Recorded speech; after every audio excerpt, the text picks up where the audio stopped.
It is time for another monthly illustration, so get yourself a cup of hot cocoa and let's get started.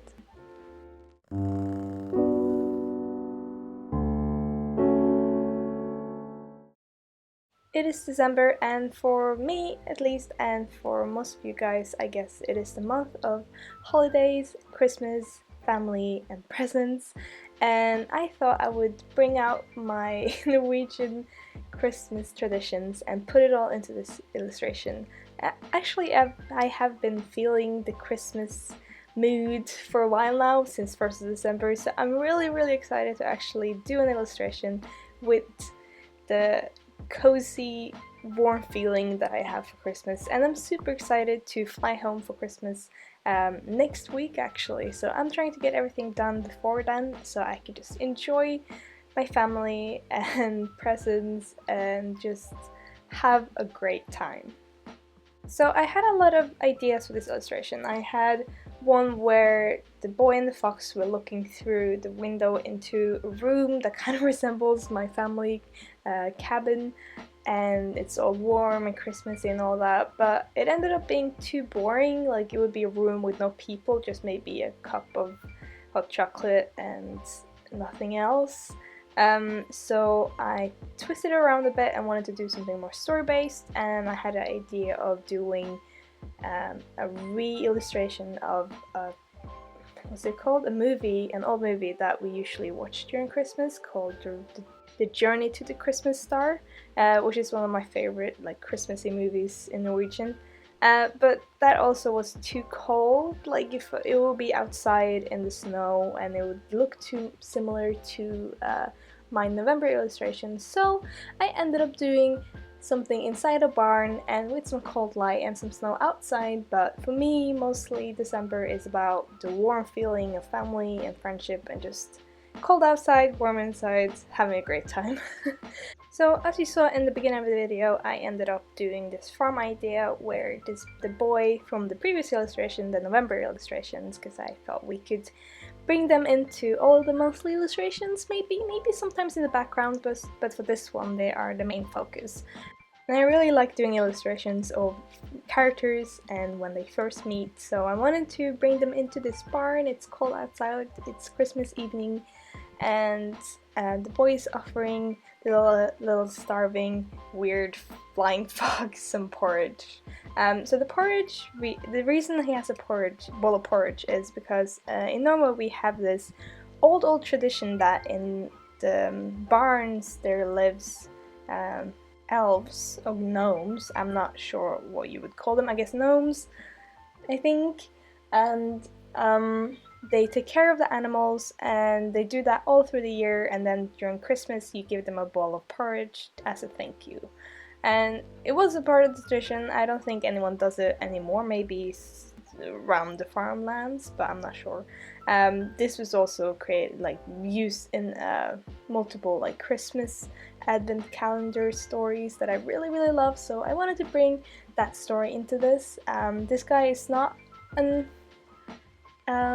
gnome, but he has the same values and keep away from people and stuff like that. I don't know, I will figure it out. We'll figure it out later in the other monthly illustrations. Also, there's a lot of other Norwegian traditions wrapped into this. There is a bunch of wheat hanging on the wall. That's something we do every Christmas or every winter, where we hang that outside usually for the birds to eat from, and there's some kind of superstition tied to it that if it's a crow landing on it first, it will be a bad year, or if it's like tiny birds landing on it first, it will be a good year. Of course, nobody believes that anymore, but we'd still put them out. Christmas wreath, of course, Christmas tree is hidden in there, some lights, and possibly a very big fire hazard to have like candles in the barn, but this is an illustration, it's fine. They won't die.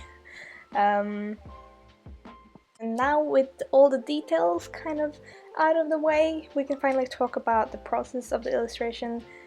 As you probably know already, I keep saying this every video, but my process is pretty simple. I do a very rough sketch and then I actually go straight into line art for this one.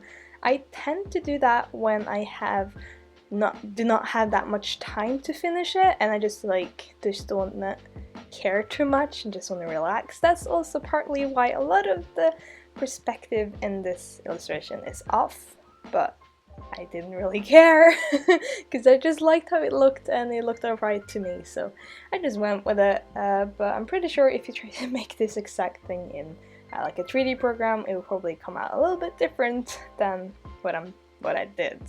But yeah, I went straight into line art, doing it quite roughly, but enjoying it a lot. And that's also partly why this video was up on a Saturday and not a Friday, because I thought it would be a quick illustration to do, but I ended up putting in so much detail that it was taking a lot longer than I thought it would. And that's also why I decided not to rush it, to finish it on Friday yesterday and edit the video and post it up. So I decided to just delay it for one day and give you guys a really good illustration that I'm really happy about. For the colors for this one, I actually started playing with the colors before I did the line art. I tend to do that when it comes to big illustrations, just because it could change where things are placed just based on where the light would hit. So I did move the box a little bit back where the hen is on, and it's just good to play around with the colors so you know what you're doing when you get to that.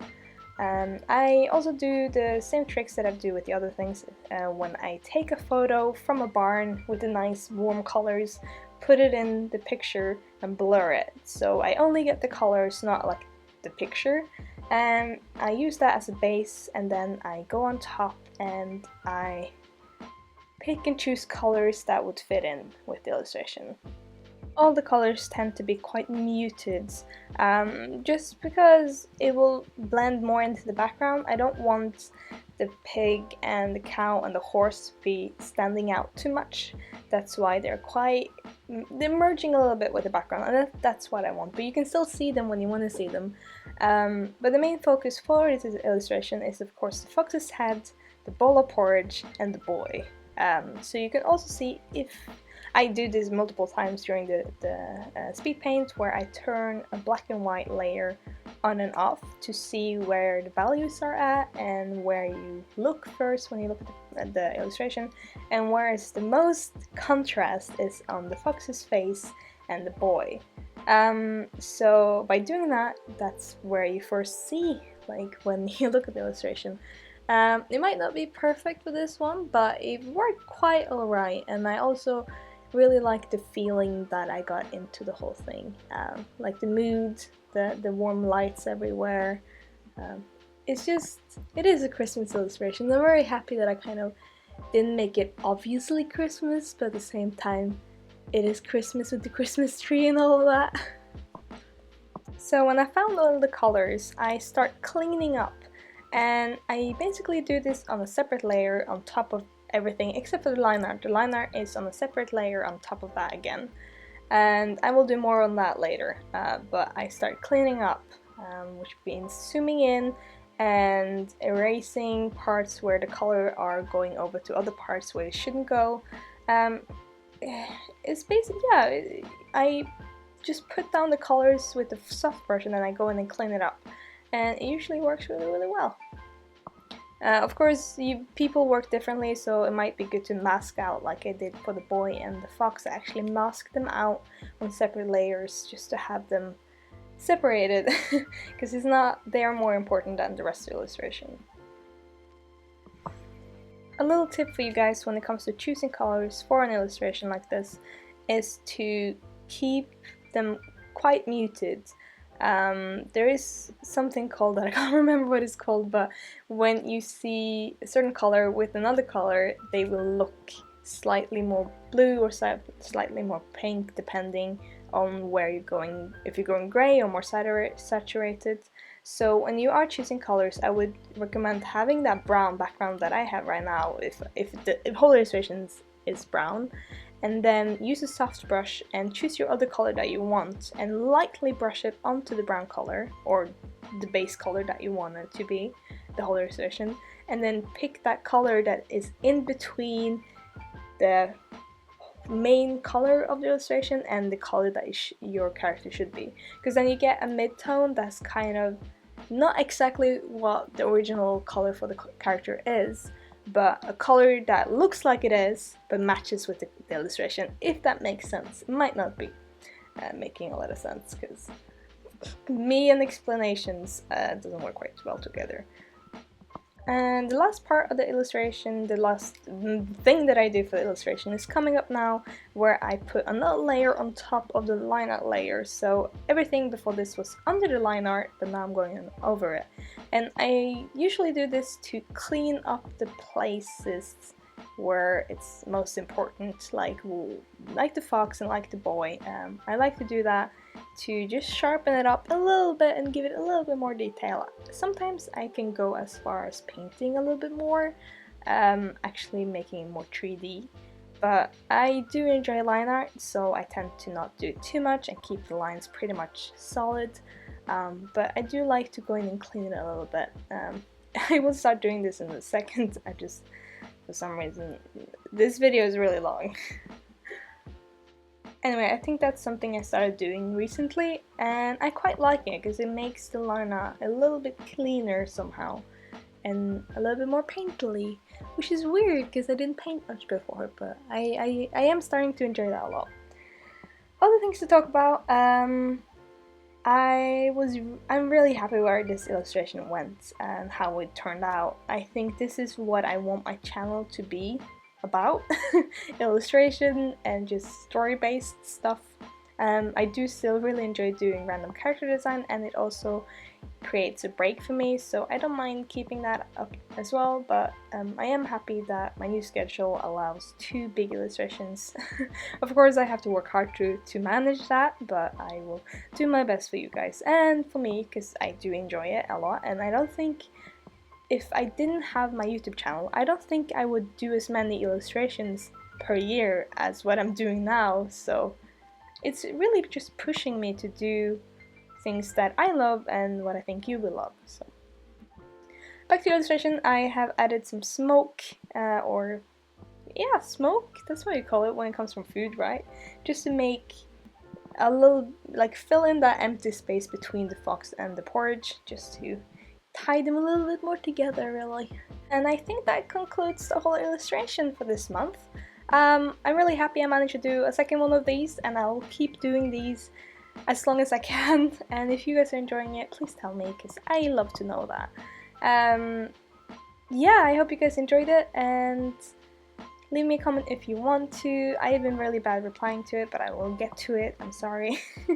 But I hope you guys have a wonderful day and a wonderful December so far, and I will see you guys next week. Bye!